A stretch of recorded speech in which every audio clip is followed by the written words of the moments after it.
아이고, 관리비가 또 밀렸네요. 어르신, 이번 달엔 꼭 좀 부탁드려요. 관리실 직원의 말에 김명자 할머니는 고개를 푹 숙였습니다. 통장을 들고 은행에 갔을 때 잔액은 7,000원. 생활비를 인출한 지도 오래됐고 최근엔 아들 집에서 반찬을 좀 나눠줘서 겨우 끼니를 이어가고 있었습니다. 그런데도 그녀는 말합니다. 아들한테는 절대 손 안 벌려요. 민폐잖아요. 그런데 안타깝게도 장고는 이미 그녀의 의지를 배신한 지 오래였습니다. 명자 할머니의 이야기는 결코 남의 일이 아닙니다.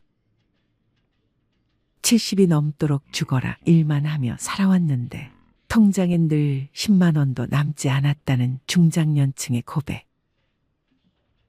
어쩌다 우리 세대의 통장은 이토록 텅 비었을까요? 왜 은퇴한 6070 세대들의 통장에는 100만 원도 남아있지 않은 걸까요? 많은 분들이 이렇게 말씀하십니다. 70 넘으면 그냥 조용히 집에만 있는 거지. 뭐 그렇게 돈이 들겠어요. 하지만 현실은 전혀 그렇지 않습니다. 퇴직 후 20년은 기본이고 30년을 넘기는 경우도 적지 않습니다. 65세 이후 평균 기대 수명은 84세를 넘어가고 있고 부부 중 한 사람이 90세 이상까지 사는 경우도 아주 흔해졌습니다. 하지만 대부분의 60대, 70대들은 아직도 이렇게 생각합니다. 노후는 그냥 연금으로 대충 살면 되겠지. 아프지만 않으면 되잖아. 나이 들면 돈 안 써. 하지만 현실은 달라요. 병원비, 치과비, 집 수리비, 명절 경조사비, 손주 용돈, 보청기, 안경 교체, 한 달 식비까지. 이 모든 것이 60대 이후부터 본격적으로 돈을 갉아먹기 시작합니다. 문제는 많은 분들이 아직도 50대처럼 쓰고 있다는 거예요. 그냥 한 달에 몇십만 원은 나가게 되더라고 하는 식으로요. 그게 바로 위험의 시작입니다. 노후는 안 써도 돈이 새는 시기예요. 쓰지 않아도 세월이 가져가는 돈이 있다는 걸 모르고 지나가다 보면 어느 순간 통장 잔고가 0원이 됩니다. 또 자존심이 문제인 경우도 많습니다. 가난해도 남에게 손 안 벌리는 것, 부족해도 자식에게 부담 주지 않는 것. 이게 미덕처럼 여겨져 왔어요. 그런데 자존심은 준비 없는 사람에겐 아무런 방패가 되어주지 않습니다. 자존심을 지키려면 돈이 필요합니다. 체면을 유지하려면 자산이 있어야 합니다. 자존심은 스스로를 지탱하는 강한 무기이지만 그 안에 든 칼날은 현실이 닿는 순간 너무 쉽게 부러지죠. 그러니 자존심이 강한 분일수록 더욱더 철저한 준비가 필요합니다. 그런데 놀랍게도 그런 분들이 나는 괜찮아 하며 대비를 등한시합니다. 결국 통장에 100만 원도 없는 채로 병원 앞에서 고개를 떨구게 되는 겁니다. 그리고 또 하나, 자식이 있으니까 괜찮다고 믿는 겁니다. 통장에 잔고가 없는 분들에게 이유를 물으면 종종 이렇게 대답하십니다. 나도 애들 키웠고 애들이 있으니까 그래도 어디 가서 굶기야 하겠어. 그런데 이 믿음은 현실을 외면한 환상입니다. 오늘날 30대, 40대 자녀들은 자신조차 감당이 어려운 세대를 살고 있어요. 물가 상승률, 집값, 교육비, 대출이자, 치솟는 보험료, 이들은 이미 삶에 쫓기고 있으며 부모까지 부양할 여력은 턱없이 부족합니다. 그럼에도 불구하고 여전히 많은 부모님들이 자식이 있으니까란 생각으로 저축을 미루고 부동산만 믿고 의료비 대비를 하지 않아요. 그리고 어느 날 자식의 차가운 한마디를 듣게 되죠. 엄마, 아빠, 저희도 솔직히 너무 힘들어요. 이때 깨닫게 됩니다. 아, 자식은 노후 대책이 아니었구나. 또, 돈이 없어서 못 모았어요. 라는 말을 참 많이 듣습니다. 물론 맞는 말이죠. 벌이가 적어서 저축 못했다는 분들 많습니다. 돈이 남아야 모으지요. 그런데 현실은 이렇습니다. 돈이 남아서 저축하는 게 아니라 저축을 하니까 남는 겁니다. 하루 1,000원, 한 달 3만 원. 이 금액을 무시해온 분들이 대부분이에요. 그깟 돈이 무슨 의미가 있겠어 하고 넘기다가 10년이 지나도 20년이 지나도 통장엔 여전히 0이 찍혀 있습니다. 반면 정말 소득이 적어도 매달 3만 원, 5만 원씩 꾸준히 모아온 분들은 그래도 급할 땐 꺼낼 게 있어서 다행이에요 라고 말하십니다. 문제는 금액이 아니라 습관입니다. 작은 돈을 소중히 여긴 사람은 언젠가 큰 돈도 제대로 다룰 수 있게 됩니다. 그리고 또 이런 말씀도 하세요. 그냥 아프지만 않으면 돼요. 하지만 노후의 가장 큰 지출은 바로 병원비입니다. 특히 치과, 안과, 정형외과는 보험이 잘 안 되거나 비용이 큽니다. 의외로 큰 돈이 드는 항목이 청력 저하, 백내장, 무릎 연골 수술, 틀니, 임플란트 그리고 각종 검진비입니다. 문제는 이런 항목은 대부분 계획되지 않은 지출이라는 겁니다. 통장에 100만 원도 없는 분들은 이런 의료비 앞에서 항상 무력해집니다. 아이고, 그거는 나중에 아프면 그때 생각해보지. 하지만 그때는 갑자기 오고 그때 돈이 없으면 삶의 질이 수직낙하합니다. 그런가 하면 삶의 낙이 없다고들 하십니다. 여가와 취미가 없다 보니 지출이 감정적으로 이루어지는 경우가 많습니다. 책을 사는 것도 걷기 좋은 운동화를 사는 것도 아깝다고 생각하면서 술자리에는 쉽게 지출하죠. 내가 이 나이에 친구라도 만나야지. 그러다 보니 남는 게 없습니다. 자기만의 여가나 취미가 없는 사람은 감정 소비를 반복하고 결국 빈 통장만 남깁니다. 또 이런 말도 있습니다. 나중에 모으려고 했지. 그런데 기억하셔야 합니다. 돈을 모으는 데에는 나중이 없습니다. 지금 시작하지 않으면 그 나중은 오지 않습니다. 통장에 100만 원도 없는 70세 어르신들이 공통적으로 하는 후회는 딱 하나입니다. 조금이라도 일찍 시작할 걸. 많은 분들이 이렇게 말씀하세요. 나 정말 검소하게 살았어요. 사치 같은 건 절대 안 했어요. 하지만 현실은 다릅니다. 작은 사치, 반복된 소비, 습관적 지출, 이 모든 것이 누적된 결과입니다. 매일 마시는 5,000원짜리 커피, 정기배송 구독 서비스, 다 못 쓰는 건강식품, 자식과의 식사 후 결제 습관. 이런 습관적 소비는 눈에 보이지 않기에 더 무섭습니다. 누구보다 검소하다고 믿었던 사람들이 가장 위험한 지출을 하고 있는 경우가 많습니다.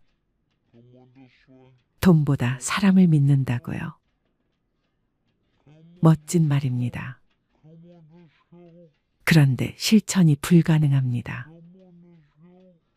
사람도 관계도 존엄도 결국 돈 위에 세워져야 지속될 수 있기 때문입니다.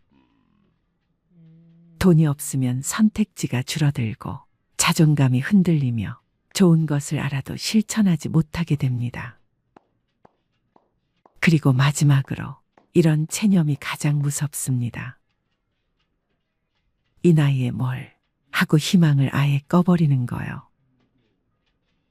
하지만 정말 그럴까요? 지금 이 영상을 보신다면 아직 늦지 않았습니다. 1만 원부터 시작하세요. 매일 가계부를 써보세요. 하루에 커피 한 잔 안 마시고 저축하세요. 당장 1년 뒤 당신의 통장은 달라질 수 있습니다. 70세에도 인생은 다시 시작할 수 있습니다.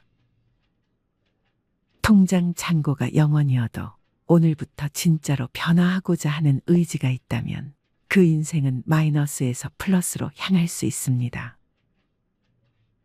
작은 돈을 무시하지 마세요. 주관 없는 소비를 경계하세요. 자식이 아닌 나의 힘으로 설 준비를 지금 하세요. 그리고 꼭 기억하세요. 돈이 없어서 불행한 게 아닙니다. 돈이 없는데도 바꾸려 하지 않을 때, 그때 진짜 불행이 시작됩니다. 박종수 할아버지는 은퇴 후 몇 년 동안은 어떻게든 자립하며 살아갔습니다. 하지만 투자 실패와 과도한 지출로 인해 점점 재정 상태가 악화되면서 그는 더 이상 혼자 힘으로 생활을 유지할 수 없었습니다. 어느 날 결국 그는 큰 결심을 하고 자식들에게 돈을 부탁하기로 합니다. 그날 오후 종수 할아버지는 가장 큰 아들인 영수의 집을 찾아갔습니다. 평소에도 자주 오가던 집이었지만 오늘은 발걸음이 무거웠습니다. 초인종을 누르자 영수가 문을 열어주었습니다. 아버지, 웬일이세요? 오랜만에 오셨네요. 종수 할아버지는 어색하게 웃으며 집 안으로 들어갔습니다. 따뜻한 차를 대접받으며 그는 몇 번이나 입을 때려다가 다시 다물었습니다. 결국 마음을 굳게 먹고 조심스럽게 말을 꺼냈습니다. 영수야, 아버지가 정말 미안한데 이번 달 생활비가 부족해서 좀 도와줄 수 있겠니? 영수는 순간 당황한 듯 멈칫했습니다. 그는 이미 가정의 생계를 위해 열심히 일하고 있었고 아이들의 교육비와 각종 생활비로 부담이 컸기 때문입니다. 그러나 아버지를 외면할 수는 없었습니다. 네, 아버지, 얼마나 필요하세요? 종수 할아버지는 잠시 머뭇거리다 조심스럽게 말했습니다. 한 50만 원 정도면 될 것 같구나. 급한 건 다 해결하고 나면 갚을 수 있을 거야. 영수는 깊은 한숨을 내쉬며 알겠습니다. 아버지, 제가 이번 달은 좀 빠듯하긴 한데 어떻게든 해볼게요. 라고 대답했습니다. 그날 밤 종수 할아버지는 집으로 돌아와 마음이 착잡했습니다. 자식에게 손을 벌린다는 것이 자존심에 큰 상처를 입혔고 자신이 얼마나 비참한 처지에 놓여 있는지를 실감했습니다. 그는 눈물로 젖은 베개를 끌어안고 잠을 이루지 못했습니다. 며칠 후 딸 영희에게도 같은 부탁을 해야만 했습니다. 그는 딸의 집에 방문하여 손녀와 함께 시간을 보내다가 어렵게 입을 열었습니다. 영희야, 아빠가 정말 미안한데 생활비가 좀 부족해서 말이다. 내가 조금 도와줄 수 있을까? 영희는 놀란 표정을 감추지 못했습니다. 아빠, 무슨 일이세요? 요즘 많이 힘드신가 봐요. 그녀는 아버지의 손을 잡고 걱정스러운 눈빛으로 물었습니다. 그래, 영희야. 아빠가 좀 어려운 상황에 놓였단다. 이번 달만 좀 도와주면 안 될까? 영희는 눈물을 참으며 물론이에요, 아빠. 제가 어떻게든 마련해 볼게요. 라고 말했습니다. 종수 할아버지는 자식들의 얼굴을 보며 더욱 마음이 무거워졌습니다. 자식들에게 짐이 된다는 사실이 그를 괴롭혔고 그는 자신이 잘못된 결정을 내렸음을 후회하며 자책했습니다. 자식들에게 손을 벌릴 때마다 그는 더욱 비참해졌고 그들에게 부담을 주는 자신의 처지가 너무도 서글펐습니다.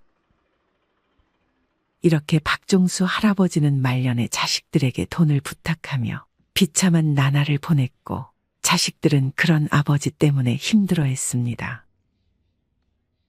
그는 자식들에게 미안함과 고마움을 동시에 느끼며 자신의 실수로 인해 가족 모두가 고통받고 있다는 사실에 깊은 후회를 했습니다. 종수 할아버지는 자식들에게 손을 벌린 이후 자신의 과거를 돌아보며 많은 후회를 하게 되었습니다. 그는 젊은 시절에 많은 잘못된 선택을 했다는 것을 깨달았습니다. 특히 몇 가지 지출은 그의 재정 상황을 악화시키는 큰 원인이었습니다. 첫째로, 종수 할아버지는 젊었을 때 친구들과의 술자리에 많은 돈을 썼습니다. 그는 술을 좋아했고 친구들과 어울리는 것을 즐겼습니다. 매주 금요일 저녁마다 그는 친구들과 함께 술집에 가서 밤늦게까지 술을 마셨습니다. 그때는 재미있고 즐거운 시간이었지만 그렇게 쓴 돈이 한 달, 한 해를 넘어가며 상당한 금액이 되었음을 나중에야 깨달았습니다. 그는 그 돈을 저축하거나 투자했다면 지금과는 다른 상황이었을 것이라고 후회했습니다. 둘째로, 종수 할아버지는 무리한 모임과 회식에 큰 돈을 썼습니다. 회사에서 중요한 자리나 회식이 있을 때마다 그는 자신이 적극적으로 나서서 계산을 하곤 했습니다. 후배들과 동료들에게 좋은 인상을 주고 싶어 했기 때문입니다. 그는 자신의 지갑을 열며 후배들에게 인심을 베푸는 것이 당연하다고 생각했지만 그로 인해 쌓인 비용은 그의 재정에 큰 부담이 되었습니다. 셋째로, 종수 할아버지는 가족 여행에 많은 돈을 썼습니다. 그는 가족들과의 추억을 만드는 것이 중요하다고 생각해 자주 여행을 떠났습니다. 해외여행도 여러 번 다녀왔고 국내에서도 좋은 숙소와 맛있는 음식을 즐기기 위해 아낌없이 돈을 썼습니다. 물론 가족들과의 추억은 소중하지만 그로 인해 재정적 여유가 사라진 것을 후회했습니다. 넷째로, 그는 고급 소비품에 많은 돈을 썼습니다.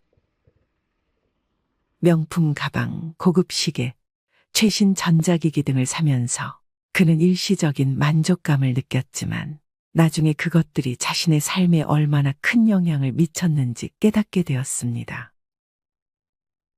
특히 명품 소비는 주변 사람들에게 자신을 과시하기 위한 것이었지만 그로 인해 큰 금액이 낭비되었습니다. 마지막으로 종수 할아버지는 자식들에게 과도한 지원을 했습니다. 자식들이 결혼할 때, 집을 장만할 때, 심지어 손자들의 교육비까지 그는 아낌없이 지원했습니다. 자식들을 도와주는 것이 부모의 당연한 역할이라고 생각했지만 그로 인해 자신의 노후 자금을 마련하지 못했다는 것을 후회했습니다. 이렇게 종수 할아버지는 자신의 과거를 돌아보며 많은 후회를 했습니다. 그는 자식들에게 부담을 주지 않기 위해 신중하게 재정 관리를 했어야 했다는 것을 깨달았습니다.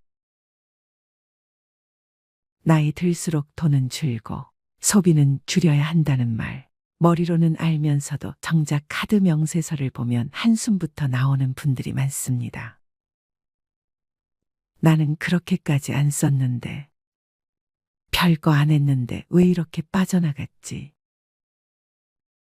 사실 노후의 가난은 돈이 없어서가 아닙니다.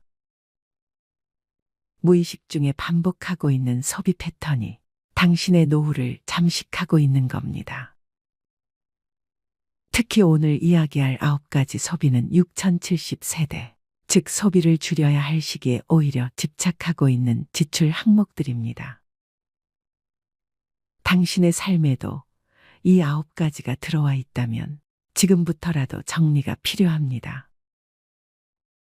첫 번째, 명절 선물, 체면이라는 이름의 낭비.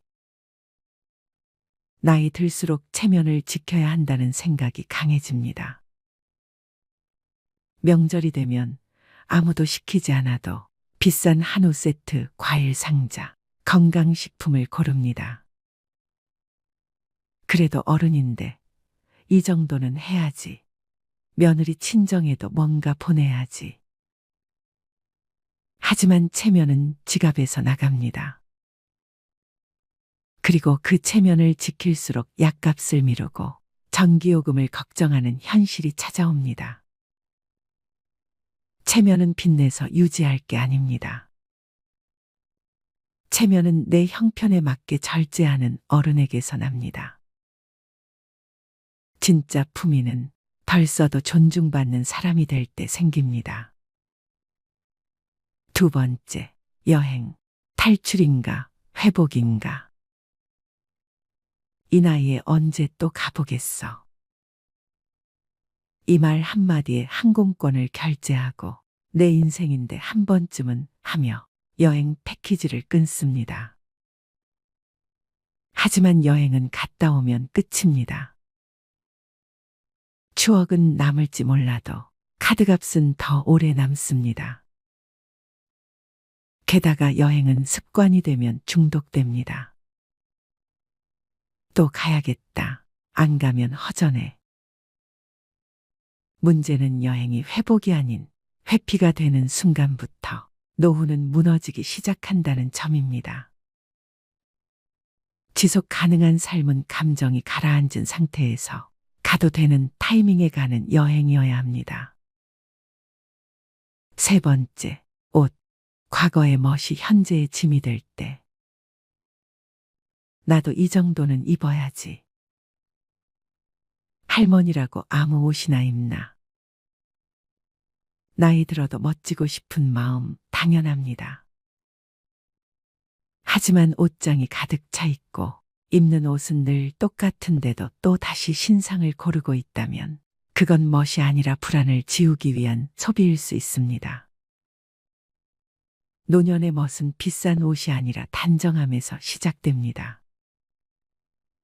꾸준히 다림질된 셔츠, 잘 맞는 슬랙스, 깔끔한 운동화. 그것이면 됩니다. 진짜 품위는 옷에서 나오는 게 아니라 자기 삶에 책임지는 태도에서 나옵니다. 네 번째, 커피. 하루 한 잔은 괜찮을까? 퇴직 후 할 일 없는 하루의 시작은 늘 커피 한 잔으로 열립니다. 집에 커피 믹스가 있어도 굳이 테이크아웃 한 잔을 사야 하루가 시작된 것 같은 기분이 듭니다. 하루 4,000원. 한 달이면 12만 원. 1년이면 144만 원입니다. 그거 아껴서 얼마나 모으겠어? 그렇게 말하는 순간 매달 반복되는 작은 구멍이 노후 재정을 서서히 잠식합니다. 여유는 커피로 사는 것이 아니라 관계와 일상 속에서 길러야 할 감정입니다. 돈 들여 위로받는 습관은 결국 더 큰 허기를 남깁니다. 다섯 번째, 택시. 편함의 이름으로 무너지는 근력. 한 정거장 거리도 걷기 싫어집니다. 힘들잖아. 택시 타면 편하지. 그런데 이상하게 이 편함은 갈수록 더 많은 불편함을 부릅니다. 걷는 횟수가 줄어들수록 무릎은 더 약해지고 심장은 더 나빠집니다. 택시비는 그 자체로도 문제지만 움직이지 않는 대가로 찾아오는 병원비는 그보다 훨씬 비쌉니다. 노후의 편안함은 무조건적인 편리함이 아니라 내 몸이 스스로 움직일 수 있는 자유에 있습니다. 6번째, 손주를 위한 지출. 사랑이라는 착각. 손주가 온다 하면 마트부터 갑니다. 과자, 장난감, 옷, 용돈까지. 그래도 할머니인데 뭐라도 해줘야지. 그렇게 매달 10에서 20만 원씩 쓰면서도 정작 자신은 라면으로 끼니를 때웁니다.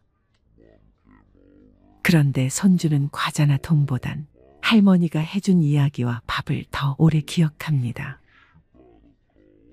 사랑은 사는 것이 아닙니다. 시간을 함께 보내는 것, 함께 눈을 맞추는 것이 진짜 사랑입니다. 지갑이 아니라 마음으로 손주를 대하세요. 7번째, 경조사비. 관계라는 이름의 강요. 친구 아들 결혼이라는데 다들 10만 원 낸다더라. 나만 5만 원 하면 이상하게 보이겠지. 경조사비는 기준이 없습니다. 그래서 더 어렵습니다. 그러나 중요한 것은 당신의 형편과 마음입니다. 남들이 10만 원 낸다고 나도 무리해서 맞추다 보면 정작 당신 자녀의 결혼식엔 통장이 비어 있을 수 있습니다. 경조사비는 투자가 아닙니다. 돌려받지 못할 수도 있습니다. 그래서 더욱 신중하고 절제 있게 써야 할 지출입니다. 8번째, 건강식품. 건강은 사는 게 아니다. 이거 먹으면 혈압 내려간대요. 간에 좋다니까 한번 먹어보려고요. TV, 유튜브, 카톡, 곳곳에서 들려오는 기적의 약들. 하지만 정작 병원에서는 별 효과 없습니다 라는 말만 돌아옵니다. 건강은 한 알로 회복되는 것이 아니라 식사, 수면, 운동, 스트레스 관리라는 기본에서 회복됩니다. 믿음으로 삼킨 알약이 당신의 노후를 지켜주지 않습니다. 건강은 소비가 아니라 생활입니다. 9번째, 자동차. 탈 수 있는가, 감당할 수 있는가. 차가 있어야 어딜 가든 편하지. 이 나이에 버스 타기엔 좀. 차는 편리하지만 주유비, 보험료, 정기검사, 수리비, 주차비, 감가까지 계속해서 돈을 잡아먹습니다. 특히 쓰지 않으면서도 가지고만 있는 차는 가장 비싼 소비입니다. 탈 일이 없다면 차를 유지하지 않는 것도 선택입니다. 진짜 자유는 가지지 않아도 불안하지 않은 상태에서 생깁니다. 사람은 더 가지는 싸움에서 행복해지는 것이 아니라 덜 가지는데도 괜찮아지는 싸움에서 자유로워집니다.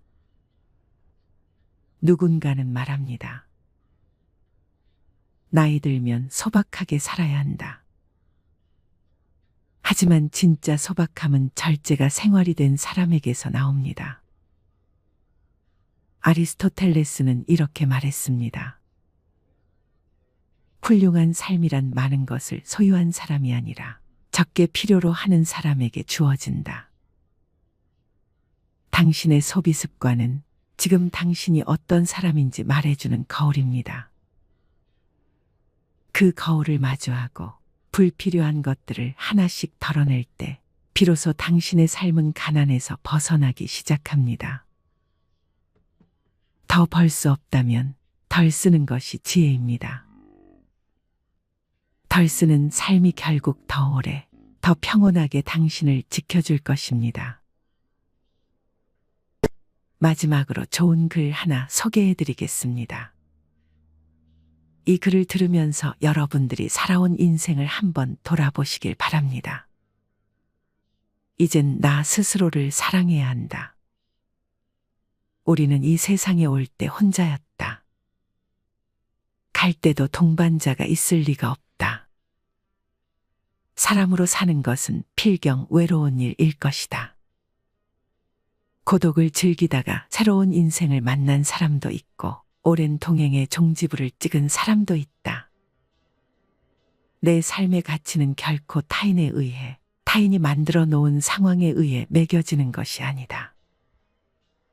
내가 나를 어떻게 바라보느냐, 내가 내 삶을 어떻게 살아가느냐에 따라 달라질 것이다. 우리는 다른 이들과 함께 있을 때 맡겨진 대역을 충실하게 연기한다. 늘 정해진 각본대로 따라하는 훈련이 자신의 진정한 모습을 잃어버리게 만든다. 당연히 스스로를 솔직하게 대면하지 못하는 사람이 생기기도 하고, 자기 자신을 평가하고 투자하는 데 철저히 인색했다. 혼자인 사람은 가장 자유로운 사람이다. 그러나 사람들은 자신의 배역에 익숙해져 있는 터라 이런 자유를 마주하게 되면 오히려 충격에 빠진다. 그래서 상당수의 사람들이 혼자라는 사실을 참을 수 없어 한다. 혼자는 곧 외로우며 공허하고 단정 짓고 착각 속에 빠진다. 하지만 사람은 모두 자신의 길을 당당히 걸어가야 한다. 이젠 자식도 배우자도 일상의 삶에서 잠시 내려놓고 그들만큼이나 사랑한 열정을 오래 잊고 지냈던 나 자신과의 사랑을 위해 사용해 보기로 하자. 이젠 나 스스로를 사랑해야 한다. 내가 나를 사랑해주지 않으면 누가 날 나만큼 사랑해줄까? 최근에 혼자만의 시간을 누려본 기억이 있는가? 혼자서 여행을 가본 적이 있는가? 스스로 고독한 여행자가 되어보자. 한밤중 덜컹거리며 달리는 기차에 앉아 창밖으로 스쳐 지나가는 불빛을 바라보자. 고독은 생각을 풍성하게 키우고 그 차원을 높여준다. 많은 생각이 부담스러운가? 생각이 많은 것은 좋은 일이다. 그것을 조용히 음미할 때 우리의 영혼은 성장한다. 열심히 가정을 지키면서 살아온 나 자신을 마음껏 칭찬하자. 열심히 일하면서 지나온 내 삶을 한껏 사랑하자. 정성껏 마음 주고 걸음 좋은 내 이웃들을 중심으로 사랑하며 칭찬하자. 이젠 이만하면 쉴 자격 충분하니 더 이상 달려가지 못하더라도 달래고 추스릴 시간을 주자. 수고했다. 애썼다.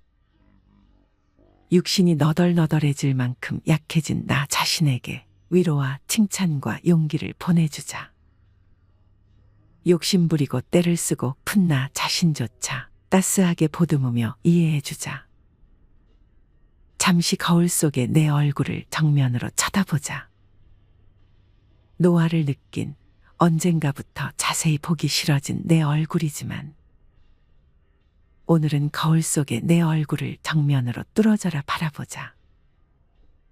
10년 전, 20년 전, 30년 전 사진의 내 얼굴을 생각하며 구석구석 찬찬히 현재의 내 모습을 바라보자.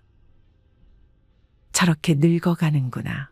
나는 우울하고 안쓰러운 마음이 들 것이다. 그 얼굴에는 굴곡의 세월과 기쁨, 서러움의 시간이 묻어 있고 사랑과 이별과 망각의 시간들이 묻어 있다. 내 얼굴이지만 수많은 세월 동안 진지한 대화 한 번 없이 남의 물건처럼 방치해둔 내 모습이다. 언제 이렇게 수많은 주름살이 얼굴을 도배했을까? 언제 이렇게 떨어진 꽃잎의 색깔처럼 피부는 갈색 침전이 되었을까? 한때는 거울 속의 저 얼굴에도 신혼의 싱그러움이 있었다. 애들 초등학교 입학식 때 희망에 찬 젊은 부모의 기계가 있었을 것이다. 경제적 궁핍함에 힘든 세월 속에서도 꿋꿋이 웃음을 잃지 않던 얼굴이었고, 애들의 교육 문제로 일희일비하던 극성스런 부모의 얼굴이었다.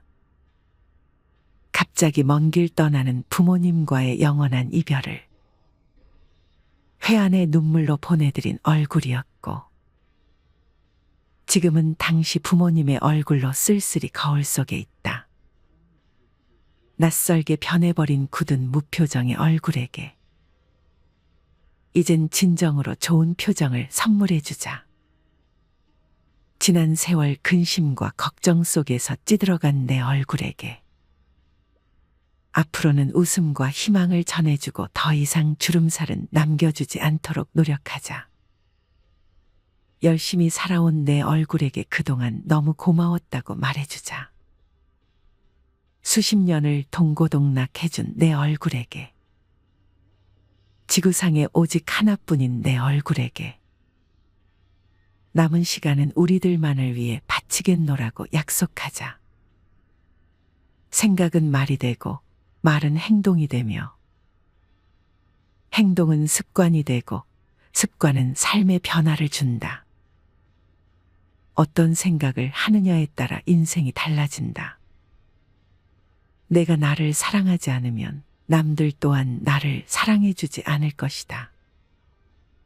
첫 번째, 내가 제일 좋아했던 취미 생활을 시작하자. 두 번째, 내가 진짜 가보고 싶은 여행지로 훌쩍 떠나자. 세 번째, 신발은 지금까지 신었던 가격보다 좀 비싼 걸로 투자하자. 네 번째, 마음을 터놓을 수 있는 친구에게 당장 전화해보자. 다섯 번째, 아직 용서해주지 않았던 사람이 있다면 가슴을 열고 용서해주자. 그러면 내가 편해진다. 여섯 번째, 거리가 멀더라도 맛집으로 이름난 식당을 찾아 나 자신에게 음식 선물을 해주자.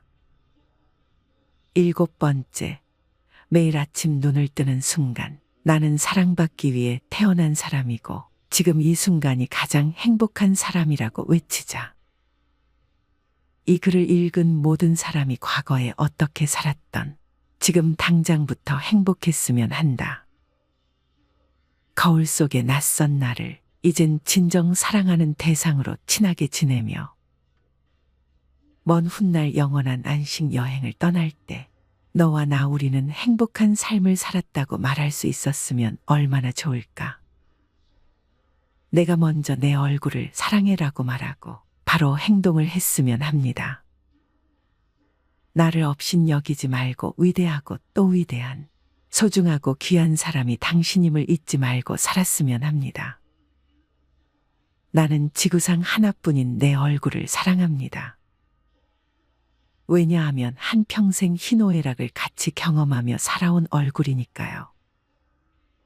이제는 늦기 전에 인생을 즐겨라. 아주 오래 살 것처럼 행동하면 어리석다. 걷지도 못할 때까지 기다리다가 인생을 후회하지 말고 몸이 허락하는 한 가보고 싶은 곳 여행하라. 혹시 병 들더라도 겁먹거나 걱정하지 마라. 태어나서 늙고 병들고 죽는 것은 누구에게나 오는 것 아닌가. 몸은 의사에게 맡기고 목숨은 하늘에 맡기고 마음은 스스로 책임져야 한다. 자식들이나 손자에 관한 일은 눈으로 보고 귀로 듣기만 하고 입은 꼭 다무셔라. 자신이 자신을 최고로 여기고 자신을 대접하며 살다가 생로병사에 순응하며 살자. 머물듯 가는 것이 세월인 것을.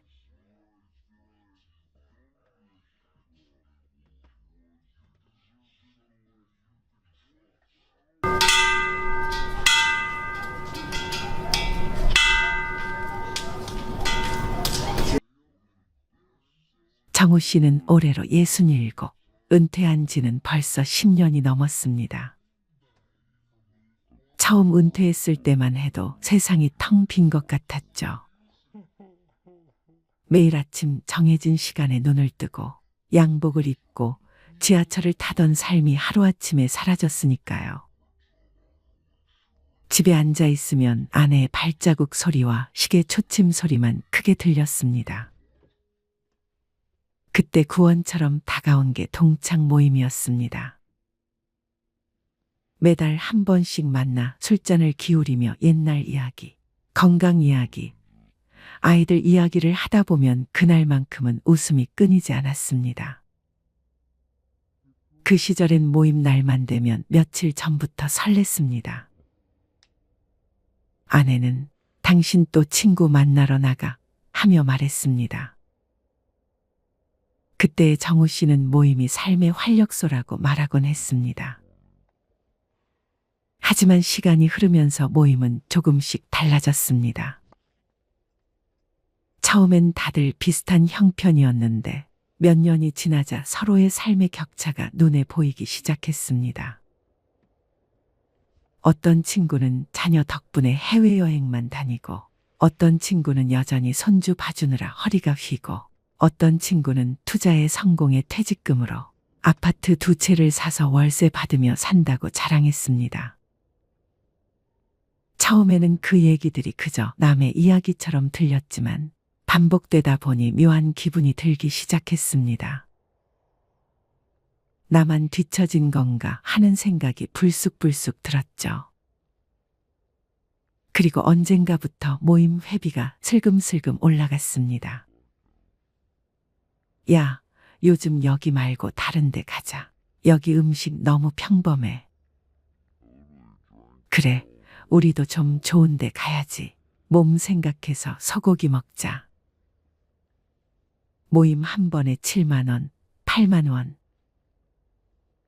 거기에 술값까지 얹히면 10만 원은 훌쩍 넘었습니다. 정우 씨는 속으로 계산기를 두드리며 이러다 생활비 구멍 나겠다 생각했지만 그렇다고 모임에서 돈 문제를 꺼내기엔 자존심이 허락하지 않았습니다. 요즘 좀 힘드니까 싼 데 가자라고 말하면 내가 쪼잔해 보이지 않을까? 그 말 한마디가 목구멍까지 차올랐다가 늘 삼켜졌습니다. 결정적인 일은 어느 날 벌어졌습니다. 모임 자리에서 한 친구가 무심코 말했습니다. 아니, 그 나이에 아직 전세 살아. 요즘 다들 집 하나는 사놓잖아. 그 말이 농담인지 진담인지도 모를 한마디였지만 정우 씨 귀에는 가시처럼 꽂혔습니다. 사실 정우 씨는 몇 년 전 자식 결혼을 도와주느라 퇴직금을 거의 다 썼습니다. 지금은 아내와 전세살이를 하고 있었죠. 집에 돌아오는 길, 그는 그날 찍은 모임 사진을 들여다보다가 휴대폰을 꺼버렸습니다. 사진 속에 환하게 웃고 있는 자신의 얼굴이 낯설게 느껴졌습니다. 나는 이 모임에서 더 이상 웃을 수가 없구나. 웃음 뒤에 숨겨진 씁쓸함이 이제는 감당하기 힘들게 느껴졌습니다.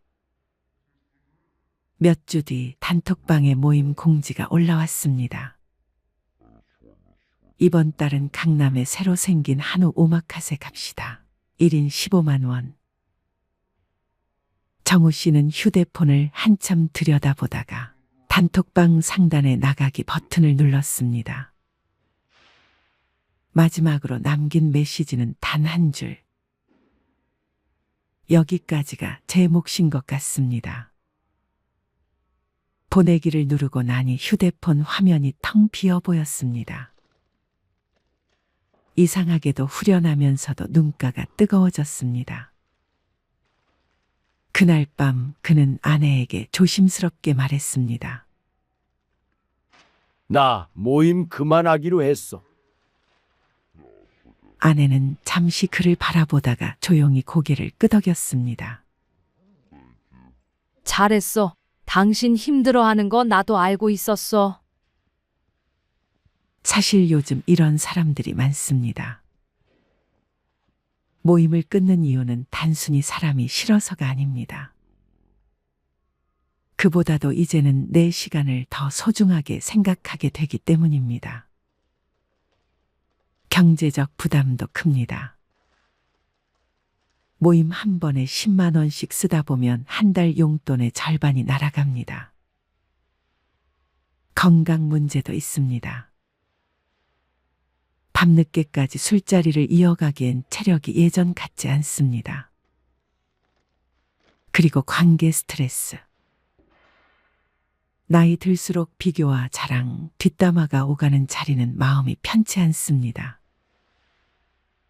이제는 남은 시간이 더 소중하다는 걸 깨닫고 정말 즐겁고 의미 있는 자리에만 나가야겠다고 생각하는 겁니다. 오래된 인연이라도 지금의 나와 맞지 않는 관계라면 과감히 정리하는 겁니다. 모임을 끊는 건 관계를 포기하는 게 아닙니다. 내 삶의 우선순위를 새롭게 정리하는 과정입니다. 혹시 여러분도 비슷한 고민을 하고 계신가요? 그렇다면 스스로에게 물어보세요. 이 모임이 나에게 기쁨을 주는지, 모임에 다녀온 날 내 마음은 가벼운지 무거운지. 만약 답이 무겁다라면 과감히 쉬어도 됩니다. 대신 나를 편하게 해주는 사람, 나와 웃음을 나눌 수 있는 자리는 놓치지 마세요. 인생 후반부는 사람을 거르는 시기이기도 하지만 내 사람을 새롭게 만나는 시기이기도 하니까요. 여러분은 초등학교 동창 모임부터 시작하여 사회에서 참여하게 된 모임까지 다 합치면 몇 개 정도의 모임에 가입이 되어 있으신가요? 이름만 들어가 있는 밴드 모임 같은 것은 제외하고 적어도 월회비 정도를 걷는 모임 정도만 생각해 보세요. 회비를 내느냐 안 내느냐의 기준은 모임의 성격을 규정하는 데 가장 중요한 요인이 될 수 있습니다. 여러분은 어떠신가요? 정기적으로 회비를 내는 모임 몇 개 정도에 발을 들여놓고 계신가요? 또 회비를 내면서까지 남아있는 모임에는 왜 계속 참여하고 계신가요? 대부분 모임은 기분풀이나 물질적 이해관계 동기로 형성됩니다. 아직도 그 진정성이나 가치, 필연성 정당함을 무시 못할 모임도 많지만 실제로는 형식적이고 거칠에 가벼운 모임이 많습니다. 어떤 모임은 이미지 자기 내세우기 경연장 같습니다. 허상인 자신의 존재감을 과시하는 장이 되기도 합니다. 모두들 타인의 자기 인정에 목매다는 경우도 있고 진원보다 감언이 넘칩니다.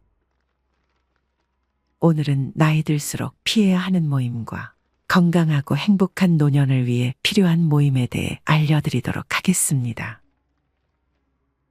먼저 나이 들수록 피해야 하는 모임. 첫 번째, 부정적인 에너지가 높은 모임입니다. 나이가 들면서 긍정적인 에너지가 필요한데 비판적이거나 부정적인 에너지가 높은 모임은 건강과 행복에 영향을 미칠 수 있습니다. 친구들의 힘듦과 어려움의 이야기, 혹은 남의 뒷담화를 듣다 보면 나도 모르게 그 감정에 젖어 있습니다. 같이 눈물을 흘리기도 하고 같이 쌍욕을 내뱉어 보기도 하며 마구 화를 내어 보기도 합니다. 그렇게 들어주고 함께 감정을 나누며 상대와 많이 가까워지기도 하지만 문제는 헤어지고 나서 느껴지는 부정적인 감정들입니다. 앞서 말한 부정적인 감정을 흠뻑 나눈 시간은 고스란히 헤어져도 나를 감싸고 있습니다.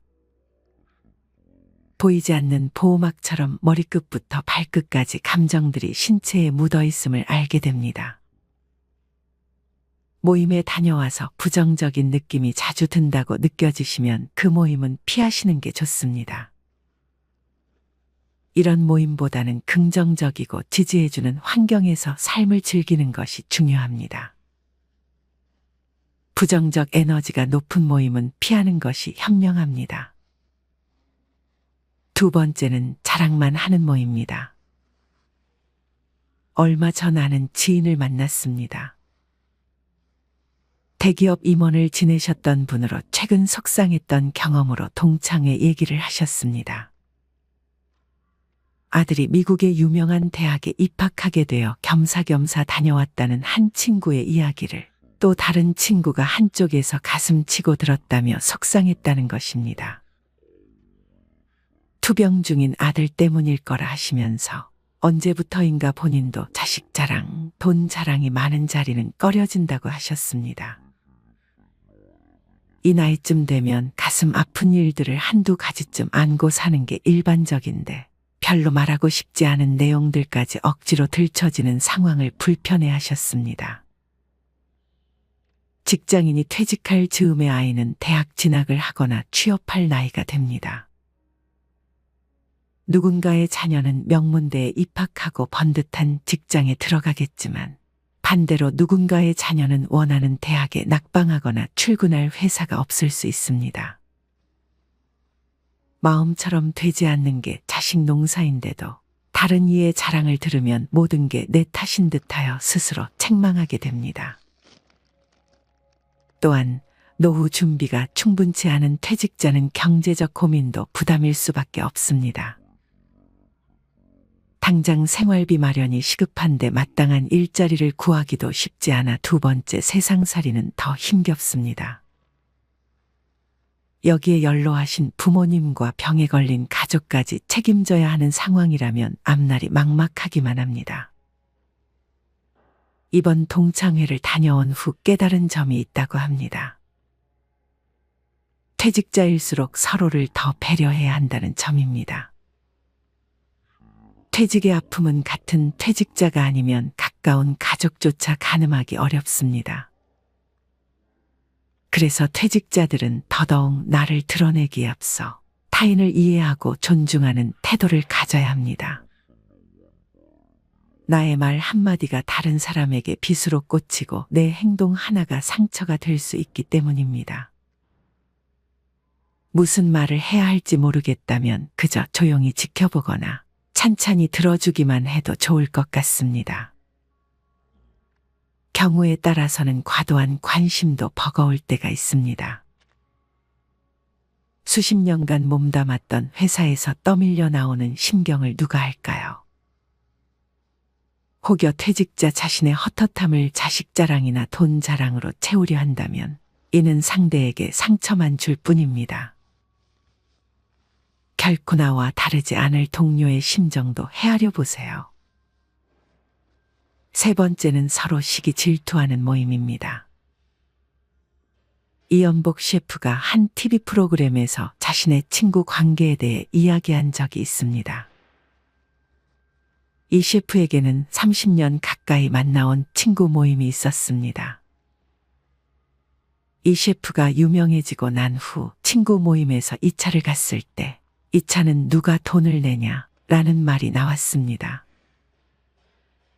이 셰프는 이 차는 자기가 내겠다고 했는데 그 말을 듣고 한 친구가 왜 내가 이 차를 쏘느냐며 멱살을 잡았다고 합니다. 결국 싸움이 났고 그 후 이 셰프는 모임에 나가지 않는다고 했습니다. 오랜 친구 모임이 2차 회식비를 내느냐 마느냐 문제로 깨지고 만 것입니다. 하지만 2차 회식비를 누가 내느냐가 진짜 원인은 아닙니다. 이 셰프가 유명해진 것에 대한 시기 질투가 진짜 문제였습니다.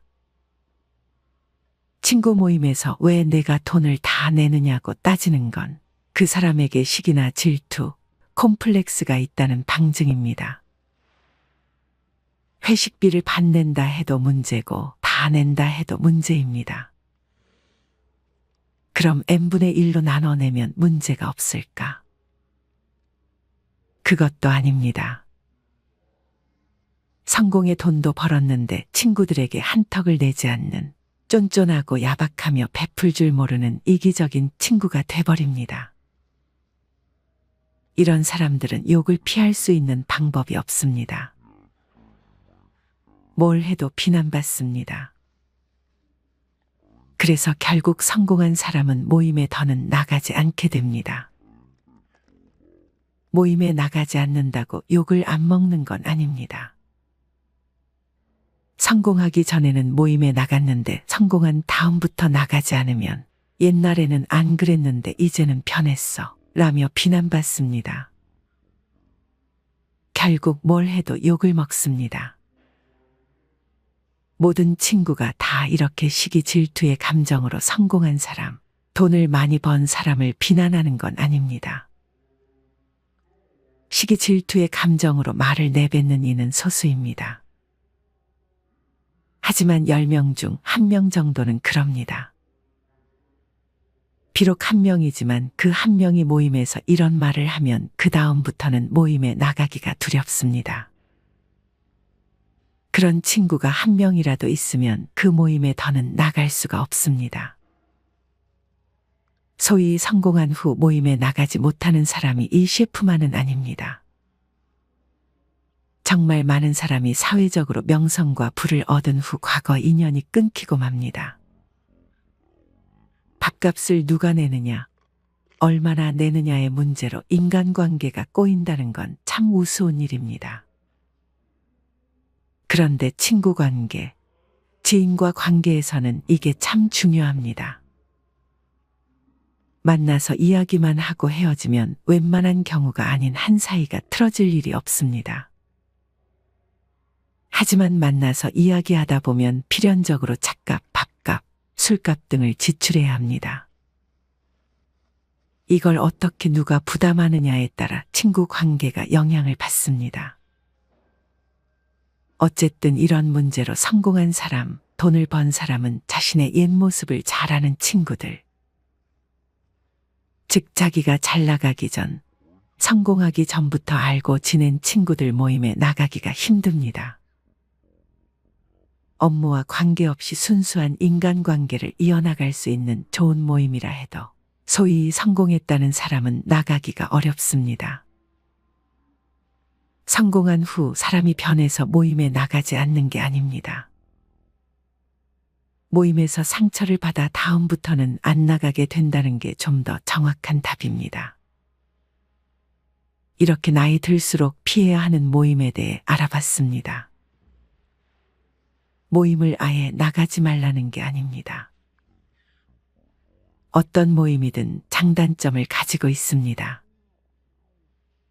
사람과의 소통이 이루어지는 공동체는 그만큼 제약되는 부분과 허용되는 부분으로 어느 정도 나눠지는 것 같습니다. 하지만 그 범주를 벗어나 도드라지거나 흐트러뜨릴 경우 부딪힘은 따라옵니다. 그만큼 인간관계에서 발생하는 문제가 큰 것 같다는 생각을 해봅니다. 마지막으로 행복한 노년을 위해 필요한 모임에 대해 알려드리겠습니다. 첫 번째, 지적 호기심을 충족시켜주는 모임. 지적 호기심을 충족시키는 모임은 노년에도 능동적인 두뇌 활동을 유도하며 지적인 만족을 가져다 줄 수 있습니다. 새로운 지식을 습득하고 지적 호기심을 유지하면 마음이 활기차지고 삶의 만족도가 상승할 수 있습니다. 두 번째, 지역사회와 연계되는 나눔과 봉사활동. 지역사회와 연계되는 나눔과 봉사활동은 사회적 연대감을 높이며 유익한 사회적 활동을 통해 삶의 가치를 높일 수 있습니다. 다양한 연령대와 교류하면서 자신의 경험과 지식을 공유하며 소외감을 해소할 수 있습니다. 세 번째, 적절한 휴식과 여유를 즐기는 모임. 나이가 들면서 충분한 휴식과 여유를 제공하는 모임은 신체적인 피로와 스트레스를 완화시켜 줄 수 있습니다. 또한 자연과 소통하며 휴식을 취하는 모임은 건강을 유지하며 심신을 안정시켜 줄 수 있습니다.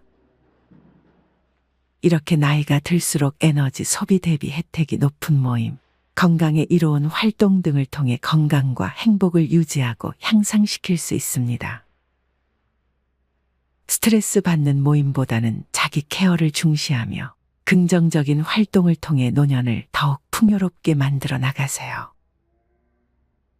나의 행복은 내가 직접 찾아나가야 행복한 노년을 위한 새로운 여정이 시작됩니다.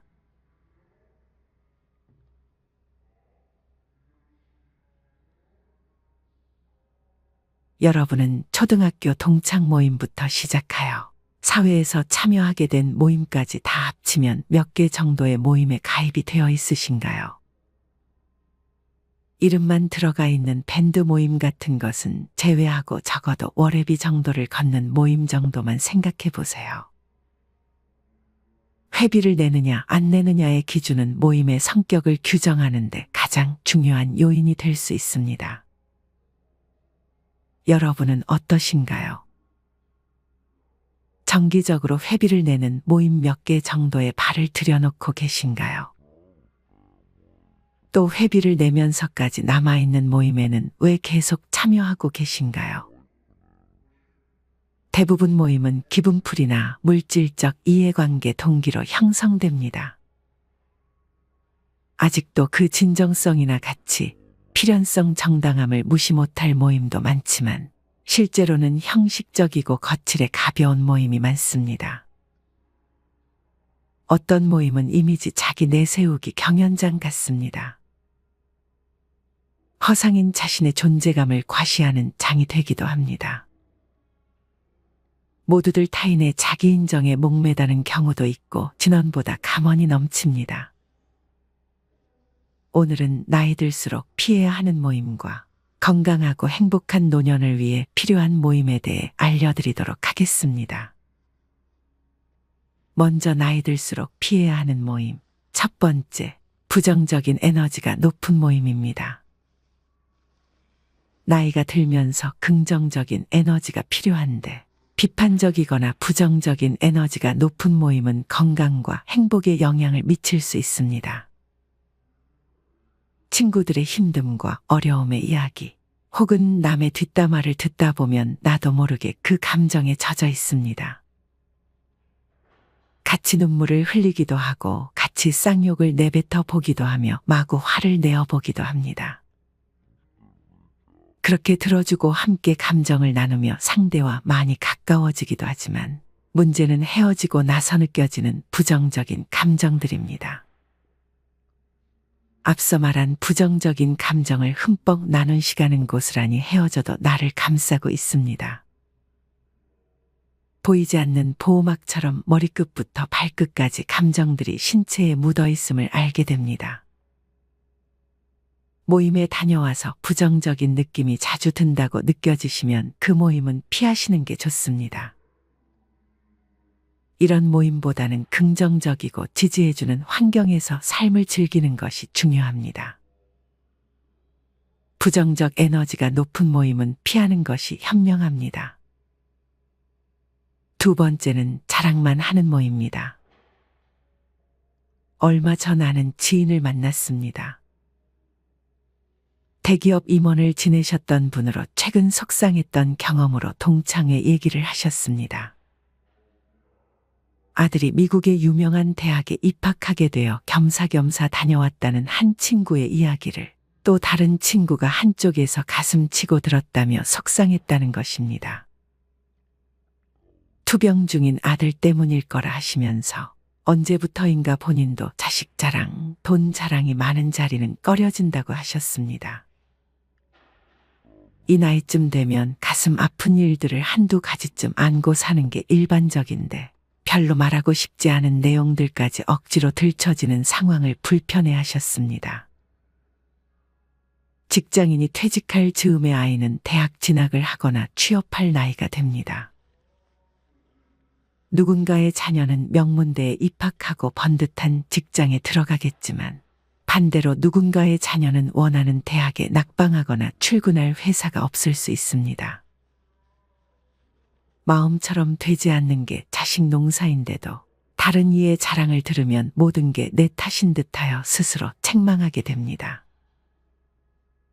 또한 노후 준비가 충분치 않은 퇴직자는 경제적 고민도 부담일 수밖에 없습니다. 당장 생활비 마련이 시급한데 마땅한 일자리를 구하기도 쉽지 않아 두 번째 세상살이는 더 힘겹습니다. 여기에 연로하신 부모님과 병에 걸린 가족까지 책임져야 하는 상황이라면 앞날이 막막하기만 합니다. 이번 동창회를 다녀온 후 깨달은 점이 있다고 합니다. 퇴직자일수록 서로를 더 배려해야 한다는 점입니다. 퇴직의 아픔은 같은 퇴직자가 아니면 가까운 가족조차 가늠하기 어렵습니다. 그래서 퇴직자들은 더더욱 나를 드러내기에 앞서 타인을 이해하고 존중하는 태도를 가져야 합니다. 나의 말 한마디가 다른 사람에게 빗으로 꽂히고 내 행동 하나가 상처가 될 수 있기 때문입니다. 무슨 말을 해야 할지 모르겠다면 그저 조용히 지켜보거나 찬찬히 들어주기만 해도 좋을 것 같습니다. 경우에 따라서는 과도한 관심도 버거울 때가 있습니다. 수십 년간 몸담았던 회사에서 떠밀려 나오는 심경을 누가 할까요? 혹여 퇴직자 자신의 헛헛함을 자식 자랑이나 돈 자랑으로 채우려 한다면 이는 상대에게 상처만 줄 뿐입니다. 결코 나와 다르지 않을 동료의 심정도 헤아려 보세요. 세 번째는 서로 시기 질투하는 모임입니다. 이연복 셰프가 한 TV 프로그램에서 자신의 친구 관계에 대해 이야기한 적이 있습니다. 이 셰프에게는 30년 가까이 만나온 친구 모임이 있었습니다. 이 셰프가 유명해지고 난 후 친구 모임에서 2차를 갔을 때 이 차는 누가 돈을 내냐? 라는 말이 나왔습니다. 이 셰프는 이 차는 자기가 내겠다고 했는데 그 말을 듣고 한 친구가 왜 내가 이 차를 쏘느냐며 멱살을 잡았다고 합니다. 결국 싸움이 났고 그 후 이 셰프는 모임에 나가지 않는다고 했습니다. 오랜 친구 모임이 2차 회식비를 내느냐 마느냐 문제로 깨지고 만 것입니다. 하지만 2차 회식비를 누가 내느냐가 진짜 원인은 아닙니다. 이 셰프가 유명해진 것에 대한 시기 질투가 진짜 문제였습니다. 친구 모임에서 왜 내가 돈을 다 내느냐고 따지는 건 그 사람에게 시기나 질투, 콤플렉스가 있다는 방증입니다. 회식비를 반낸다 해도 문제고 다 낸다 해도 문제입니다. 그럼 n분의 1로 나눠내면 문제가 없을까? 그것도 아닙니다. 성공의 돈도 벌었는데 친구들에게 한턱을 내지 않는 쫀쫀하고 야박하며 베풀 줄 모르는 이기적인 친구가 돼버립니다. 이런 사람들은 욕을 피할 수 있는 방법이 없습니다. 뭘 해도 비난받습니다. 그래서 결국 성공한 사람은 모임에 더는 나가지 않게 됩니다. 모임에 나가지 않는다고 욕을 안 먹는 건 아닙니다. 성공하기 전에는 모임에 나갔는데 성공한 다음부터 나가지 않으면 옛날에는 안 그랬는데 이제는 변했어 라며 비난받습니다. 결국 뭘 해도 욕을 먹습니다. 모든 친구가 다 이렇게 시기 질투의 감정으로 성공한 사람, 돈을 많이 번 사람을 비난하는 건 아닙니다. 시기 질투의 감정으로 말을 내뱉는 이는 소수입니다.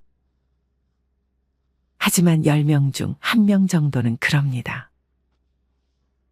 비록 1명이지만 그 1명이 모임에서 이런 말을 하면 그 다음부터는 모임에 나가기가 두렵습니다. 그런 친구가 1명이라도 있으면 그 모임에 더는 나갈 수가 없습니다. 소위 성공한 후 모임에 나가지 못하는 사람이 이 셰프만은 아닙니다. 정말 많은 사람이 사회적으로 명성과 부를 얻은 후 과거 인연이 끊기고 맙니다. 밥값을 누가 내느냐, 얼마나 내느냐의 문제로 인간관계가 꼬인다는 건 참 우스운 일입니다. 그런데 친구 관계, 지인과 관계에서는 이게 참 중요합니다. 만나서 이야기만 하고 헤어지면 웬만한 경우가 아닌 한 사이가 틀어질 일이 없습니다. 하지만 만나서 이야기하다 보면 필연적으로 차값, 밥값, 술값 등을 지출해야 합니다. 이걸 어떻게 누가 부담하느냐에 따라 친구 관계가 영향을 받습니다. 어쨌든 이런 문제로 성공한 사람, 돈을 번 사람은 자신의 옛 모습을 잘 아는 친구들, 즉 자기가 잘 나가기 전, 성공하기 전부터 알고 지낸 친구들 모임에 나가기가 힘듭니다. 업무와 관계없이 순수한 인간관계를 이어나갈 수 있는 좋은 모임이라 해도 소위 성공했다는 사람은 나가기가 어렵습니다. 성공한 후 사람이 변해서 모임에 나가지 않는 게 아닙니다. 모임에서 상처를 받아 다음부터는 안 나가게 된다는 게 좀 더 정확한 답입니다. 이렇게 나이 들수록 피해야 하는 모임에 대해 알아봤습니다. 모임을 아예 나가지 말라는 게 아닙니다. 어떤 모임이든 장단점을 가지고 있습니다. 사람과의 소통이 이루어지는 공동체는 그만큼 제약되는 부분과 허용되는 부분으로 어느 정도 나눠지는 것 같습니다. 하지만 그 범주를 벗어나 도드라지거나 흐트러뜨릴 경우 부딪힘은 따라옵니다. 그만큼 인간관계에서 발생하는 문제가 큰 것 같다는 생각을 해봅니다. 마지막으로 행복한 노년을 위해 필요한 모임에 대해 알려드리겠습니다. 첫 번째, 지적 호기심을 충족시켜주는 모임. 지적 호기심을 충족시키는 모임은 노년에도 능동적인 두뇌 활동을 유도하며 지적인 만족을 가져다 줄 수 있습니다. 새로운 지식을 습득하고 지적 호기심을 유지하면 마음이 활기차지고 삶의 만족도가 상승할 수 있습니다. 두 번째, 지역사회와 연계되는 나눔과 봉사활동. 지역사회와 연계되는 나눔과 봉사활동은 사회적 연대감을 높이며 유익한 사회적 활동을 통해 삶의 가치를 높일 수 있습니다. 다양한 연령대와 교류하면서 자신의 경험과 지식을 공유하며 소외감을 해소할 수 있습니다. 세 번째, 적절한 휴식과 여유를 즐기는 모임. 나이가 들면서 충분한 휴식과 여유를 제공하는 모임은 신체적인 피로와 스트레스를 완화시켜 줄 수 있습니다. 또한 자연과 소통하며 휴식을 취하는 모임은 건강을 유지하며 심신을 안정시켜 줄 수 있습니다.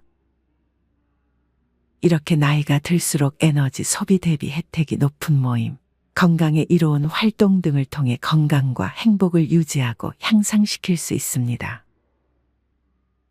스트레스 받는 모임보다는 자기 케어를 중시하며 긍정적인 활동을 통해 노년을 더욱 풍요롭게 만들어 나가세요.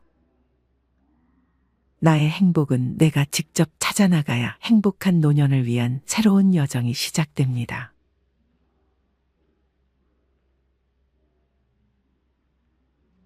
마지막으로 좋은 글 하나 소개해 드리겠습니다.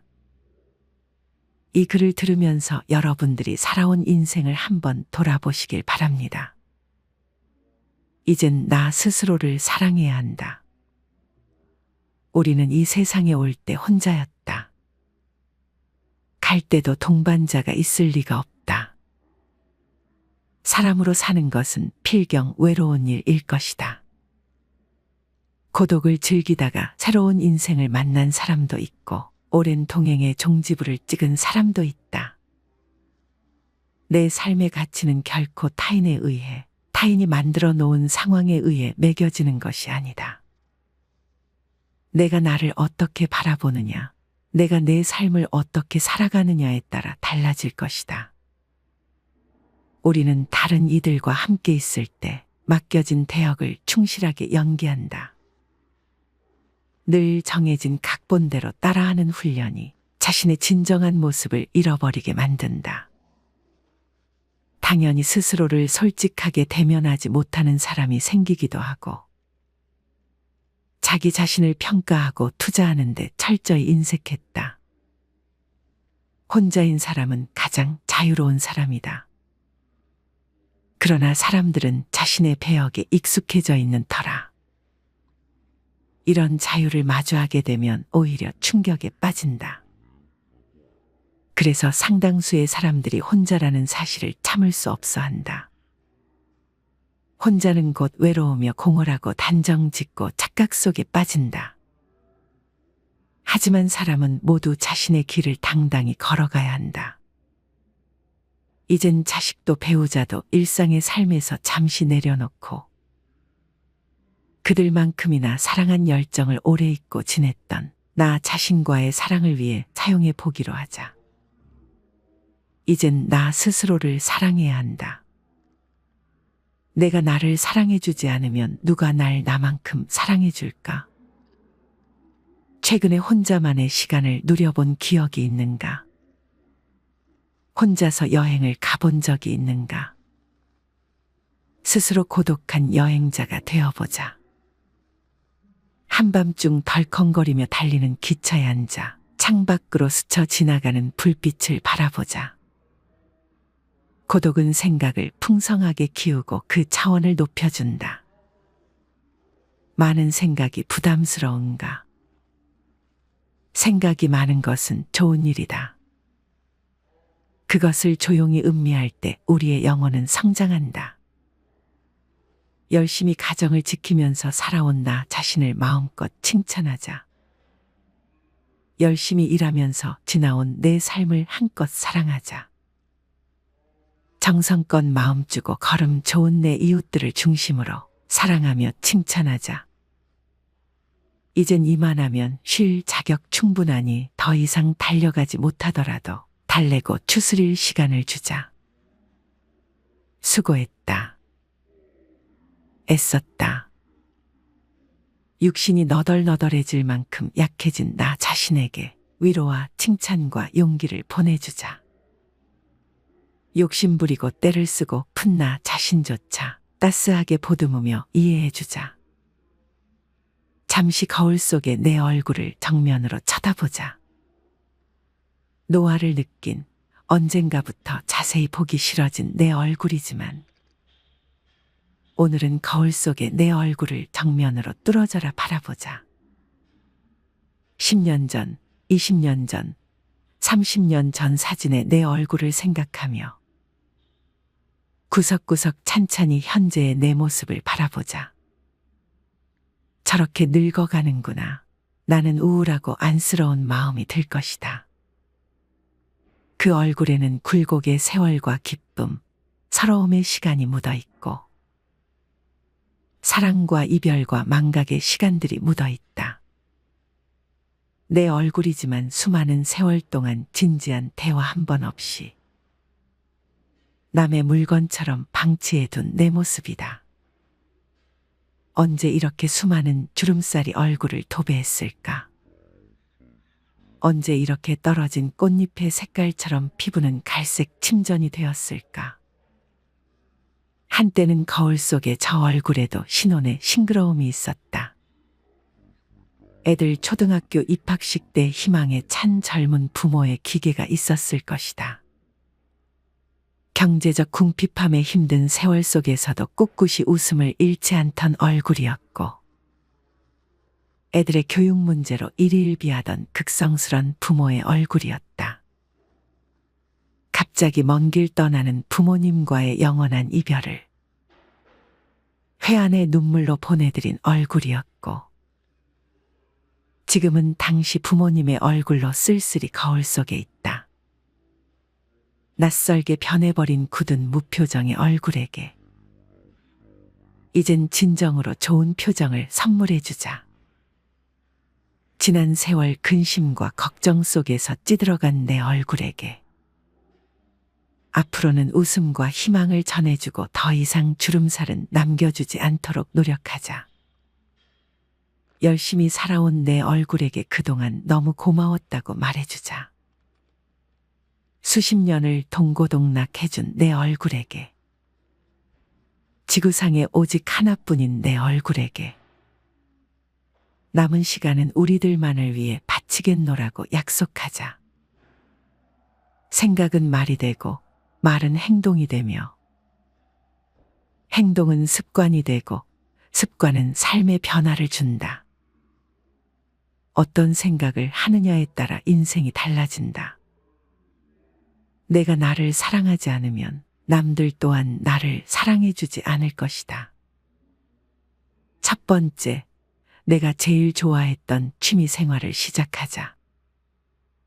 두 번째, 내가 진짜 가보고 싶은 여행지로 훌쩍 떠나자. 세 번째, 신발은 지금까지 신었던 가격보다 좀 비싼 걸로 투자하자. 네 번째, 마음을 터놓을 수 있는 친구에게 당장 전화해보자. 다섯 번째, 아직 용서해주지 않았던 사람이 있다면 가슴을 열고 용서해주자. 그러면 내가 편해진다. 여섯 번째, 거리가 멀더라도 맛집으로 이름난 식당을 찾아 나 자신에게 음식 선물을 해주자.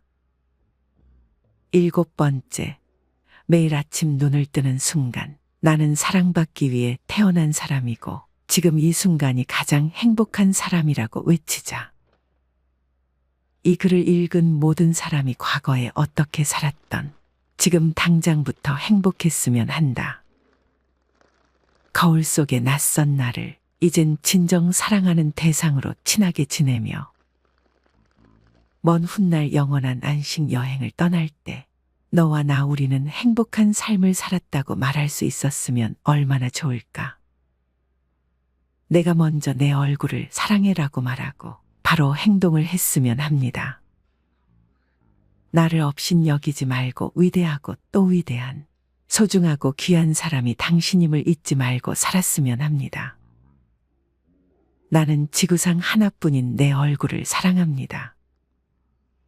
왜냐하면 한평생 희노애락을 같이 경험하며 살아온 얼굴이니까요. 이제는 늦기 전에 인생을 즐겨라. 아주 오래 살 것처럼 행동하면 어리석다. 걷지도 못할 때까지 기다리다가 인생을 후회하지 말고 몸이 허락하는 한 가보고 싶은 곳 여행하라. 혹시 병 들더라도 겁먹거나 걱정하지 마라. 태어나서 늙고 병들고 죽는 것은 누구에게나 오는 것 아닌가.